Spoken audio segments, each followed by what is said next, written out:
இது மற்றவர்கள் பார்த்தால் என்னை கேவலமாக யோசிப்பார்களே, இது கேவலமான ஒரு பாவமாகிவிட்டது என்பதற்காக, அது மற்றவர்களுக்கு தெரியக்கூடாது என்பதற்காக செல்போனை பாஸ்வேர்ட் வைக்கும். பயம், பாவம் செய்யும்போது கூடவே பயம் வருகிறது என்பதாக நாம் பார்க்கிறோம். ஏசாயா 1வது அதிகாரம் 2வது வசனம். ஏசாயா 2வது அதிகாரம் 1வது அதிகாரம் 2வது வசனம். வானங்களே கேளுங்கள், பூமி செவி கொடு. கர்த்தர் பேசுகிறார்.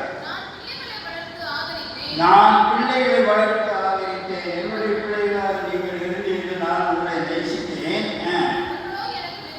அவர்களோ எனக்கு விரோதமாக கலகம் பண்ணினார்கள்.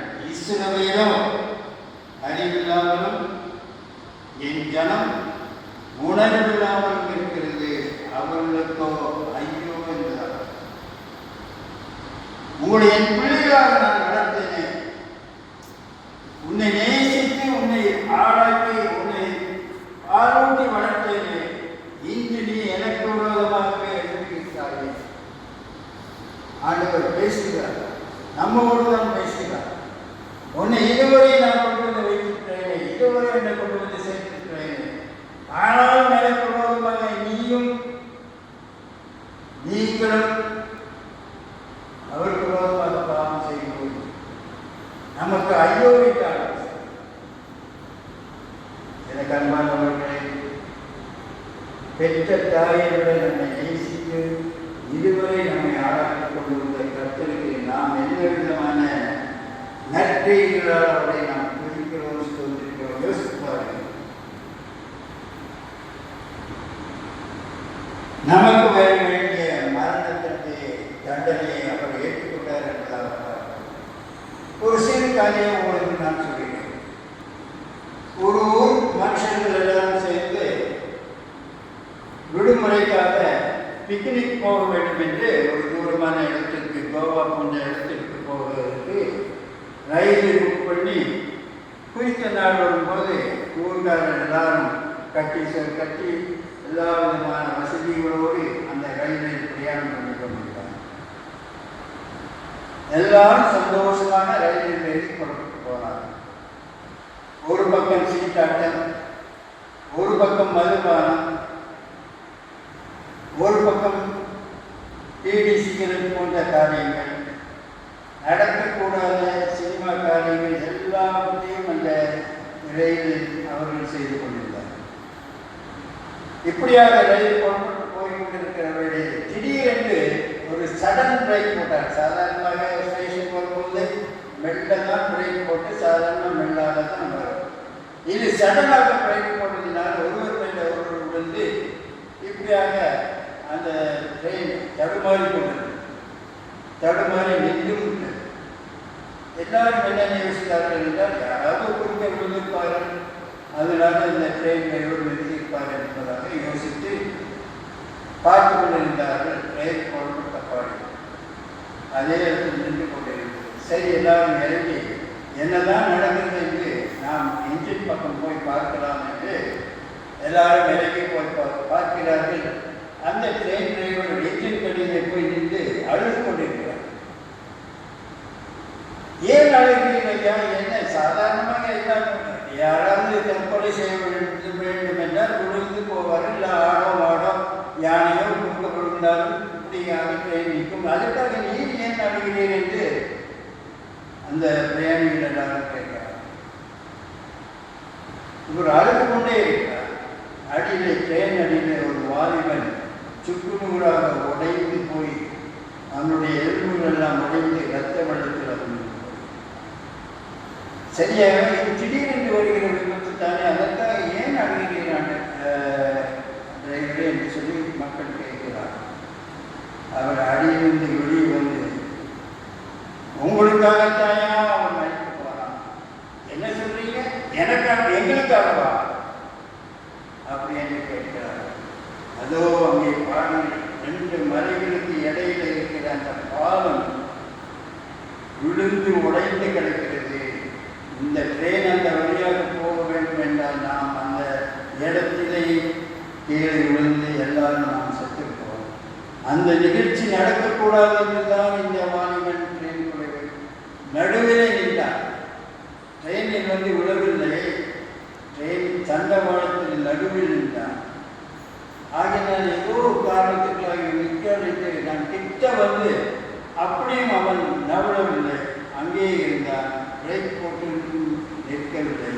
அவன் மேல் இந்த ட்ரெயின் எங்கே ஏறி சொல்லி அந்த இடத்தில் அவர்கள் எல்லாரும் எங்களுக்காக இந்த பையன் மாண்டான். அதே போலதான் 1000 ஆண்டுகளுக்கு முன்பாக நம்முடைய பாவங்களுக்காக, நாம் செய்த அக்கிரமங்களுக்காக, நமக்கு மரண தண்டனை வரக்கூடாது என்பதற்காக இயேசு சிலுவையில் கொண்டார். இத்தனை பெரிய தியாகத்தை இந்த உலகத்தில் யார் நமக்காக செய்தார்? நமக்கு மோட்சம் கிடைக்க வேண்டும், நாம் நரகத்திற்கு போகக்கூடாது என்பதற்காகத்தான் இத்தனை பாடுகளை ஏற்பட்டார். இத்தனை காரியங்களையும் அவர்களுக்கு எதற்காக செய்ய வேண்டும்? நமக்காக செய்ய. ஒரு சிறு பையன் பட்டாம்பூச்சியை கைக்குள் எடுத்துக்கொண்டு தன்னுடைய வாத்தியாரிடத்து போகிறான். வாத்தியாரே, என்னுடைய கைக்குள் பட்டாம்பூச்சி இருக்கிறது, இது உயிரோடு இருக்கிறதா செத்து இருக்கிறதா என்பதாக நீ சொல்லும் என்று சொல்லி அவன் கேட்கிறான். வாத்தியார் சொல்றார், அது உன் கையில தான் இருக்கிறார். என்ன ஐயா விளையாடாதீங்கய்யா, இது உயிரோடு இருக்கா செத்து இருக்கா இல்லதான் சொல்லணும், வேற என்ன நீங்க சொல்லாதீங்க பையன் கேட்கிறான். அது உன் கையில தான் இருக்கிறது என்பதாக தெளிவாக. ஏனென்றால் அது உயிரோடு இருக்கிறது என்று நான் சொன்னால் ஒரே அமைத்து அந்த பட்டாம்பூச்சி அமைத்தி பாருங்க செத்துருக்குன்னு சொல்லுவேன். செத்துருக்குன்னு சொன்னா அப்படியே திறந்து காட்டுவ செத்துதான் இருக்கணும். எனக்கு அன்பானவர்களே, மரணமும் ஜீவனும் நம்முடைய கையில் தான் இருக்கிறது. மரணமும் ஜீவனும் நம்முடைய கையில் இருக்கிறது. ஆகையினால் எனக்கு அன்பானவர்களே, யோசித்து பாருங்கள், எதற்காக சிலுவையில் அவர் அடைய வேண்டும்? எதற்காக அவர் ரத்தம் சிந்த வேண்டும்? உன்னுடைய பாவங்களுக்காக. நாம் நரகத்திற்கு போகக்கூடாது, சாத்தான் நம்மை வாரிக்கொண்டு போகக்கூடாதுங்கிற ஒரே நோக்கத்திற்காக, நாம் பரலோகத்திற்கு போக வேண்டும், இவரோடு நாம் செல்ல வேண்டும் என்பதற்காக அவர் செய்கிறார். நாம் ஜெபம் எனக்கு நிலைமை அன்பித்தவர்களே, இந்த நாளிலும் ஆண்டவரே, நீர் எதற்காக மாண்டீர் என்பதாக நான் யோசித்து பார்க்கிறேன். கல்வாரி அன்பே என்னிடும் வேலை கண்கள் கலங்கிடுதே.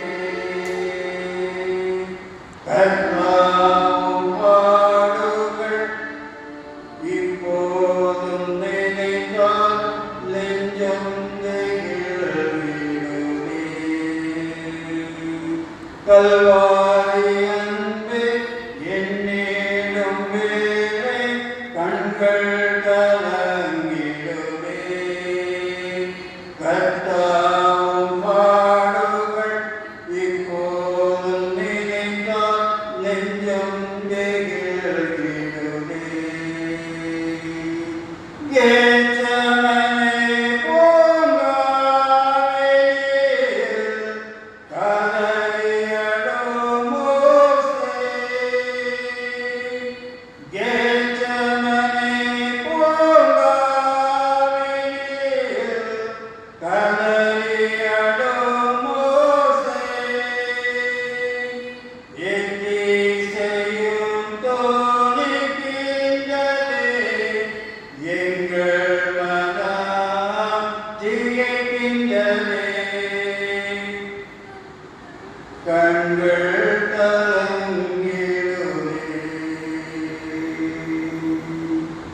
கண்கள் கலங்கிடுமே.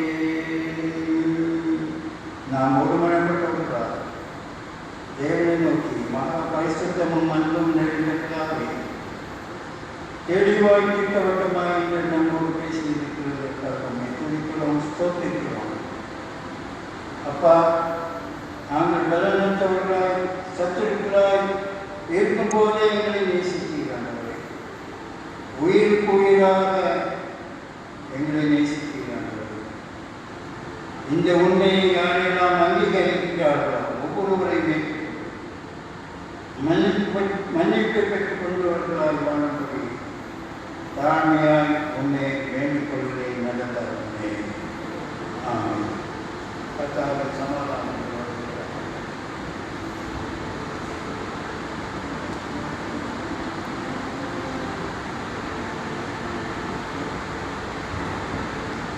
கிறிஸ்துக்காரருடைய நடத்தின் வந்து ஆண்டவருடைய வார்த்தை பகிர்ந்து கொண்ட தியோதரியாவுக்கு சபைக்குழு சபை சங்கம் சபை மக்கள் சார்பாக மனமாக